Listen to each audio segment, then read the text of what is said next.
What's going on, guys? Welcome back, ladies and gentlemen, to Pond Hopping with Goose. I am Goose, and yeah, it came in today. So I actually did order the Shimano SLX 150 DC. Here it is. I don't know if you can see it. Beautiful. And I paired it with the Okuma Saros 7'6" heavy rod. The rod that I talked about in the last video it wasn't exactly the best match for what I wanted this to be, and I originally said that I was going to put this rod with the Tatula and then use put this rod with the Tatula and then put the SLX DC with the Procyon rod.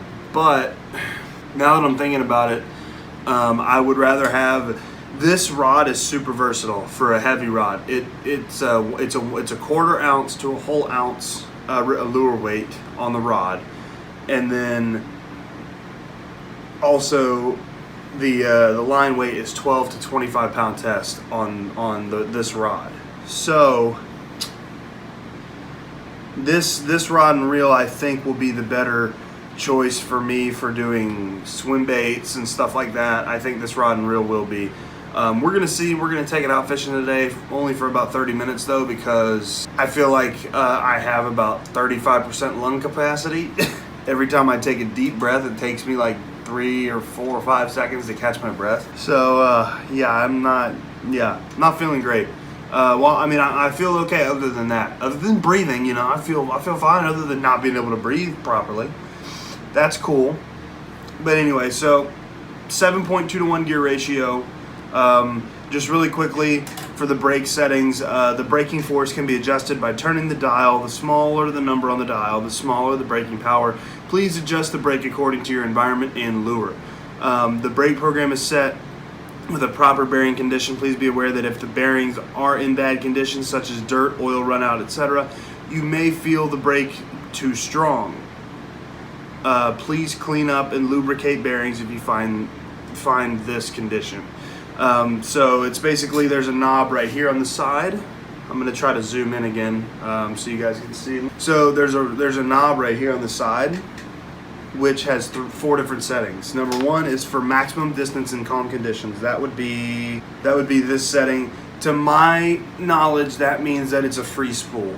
So that means that this is like a normal bait casting reel. Number 2 is for braided and monofilament lines. So, number 2. Number 3 is for fluorocarbon lines in any conditions. Number 3. Number 4 is for extreme windy conditions, beginners, and skipping techniques. So I'll be spending most of my time on the number 3 setting because I like fluorocarbon. That's what I usually use on most of my stuff. So that's what we're going to be putting on here, which I'm not going to show you guys me spooling it up, but I'll spool this up a little bit. I wonder if I have enough on this spool here. I do. So I'm going to spool it up using 15-pound Guggen Squad fluorocarbon clear color, and then also so it came with some reel oil, some maintenance lubricant right here. And then also I got a free sticker with my order, and then I also ordered, I have a rod sock or rod sleeve, a black and blue one to match the reel, but it's on the floor right below the camera because it fell out of the box and all the way, whatever.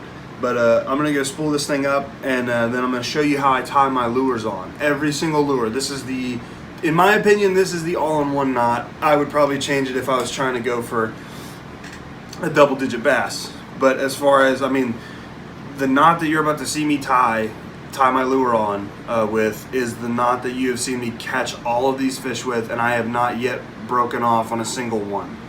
I'm sure you guys have seen that.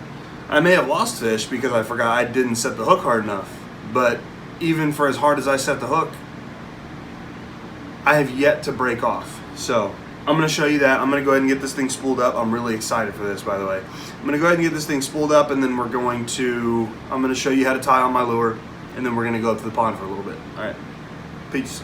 See you in a second. Right now, this knot has never failed me unless I get it stuck in a tree and I have to literally break off the lure.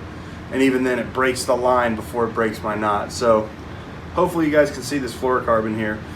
But since this has a pretty large space to put the line through, what I do is I take your tag end, which is the loose end, and then your line end, and I double it. And it makes a little loop in your fingers. Depending on the size of the eyelet of the lure, you would make this doubled part smaller, but you're going to insert the doubled part through the eyelet, and then you're going to hold the doubled part on both ends like so. Hopefully you guys can see that. So now it's got your line is doubled on both ends. As you can see, here's tag and line, and then here's your doubled end with a loop. Then you're going to do just one, like you're going to start an overhand knot, right? Cross over, underneath, you pull and tighten. Now here's the part that it took me a while to figure out. So with this loop end, you're going to wrap the entire loop around your lure. So now your loop and your tag and line end are all at the same spot. And then all you do from there is you get a decent grip here, and you pull and you tighten down like so.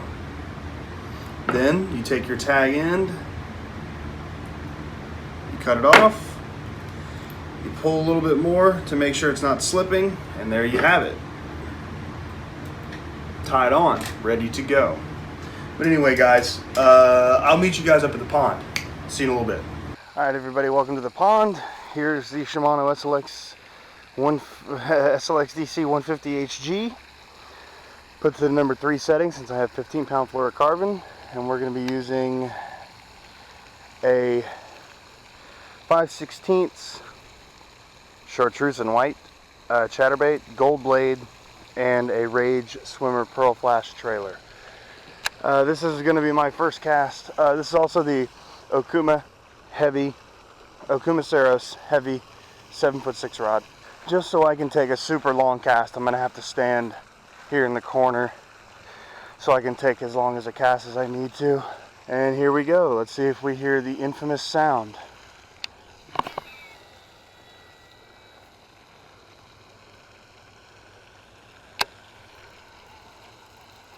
We sure did.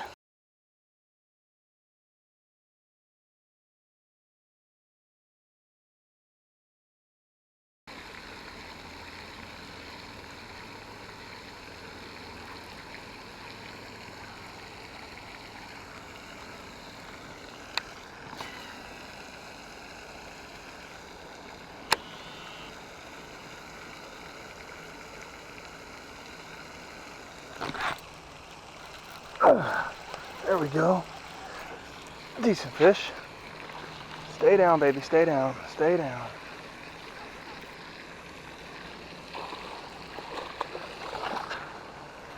There we go.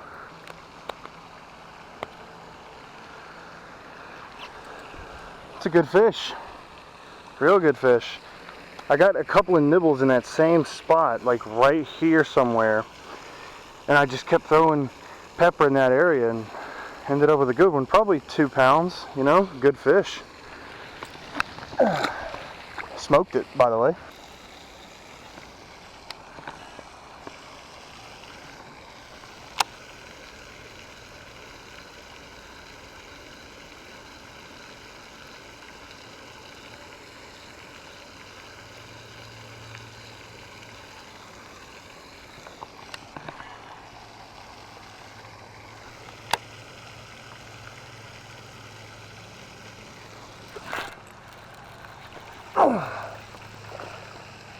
There we go.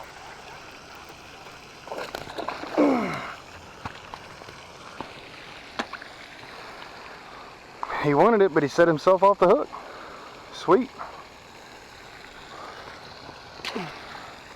Alright, that was it for tonight. Caught some good fish, but this isn't the end of the video. I will see you guys later. See you. We're here down to the last few casts. So, while I'm making these casts, thank you guys so much for watching. If you enjoyed the video, make sure and drop a like. Make sure, if you really enjoyed the content, to drop a subscribe. It's totally free. Just consider subscribing. Don't have to, but it really helps the channel. If you do decide to subscribe, make sure and hit that bell down low. Turn the notifications on, so that way you'll be notified every single time I upload a video. Hope you guys enjoyed the last episode. Also, down in the description will be my 3 social media links. That's Facebook, Instagram, and TikTok. Down below also will be my 3 sponsors: Titan Tungsten, Falcon Hooks, and Barefoot Outdoors. All 3 links will be provided in the description. Also, my gaming channel link will be in the description. So if you feel inclined, you can check that out as well. I really appreciate you guys for watching. And again, this has been your boy Goose. This has been Pond Hopping with Goose, episode number 12. Peace.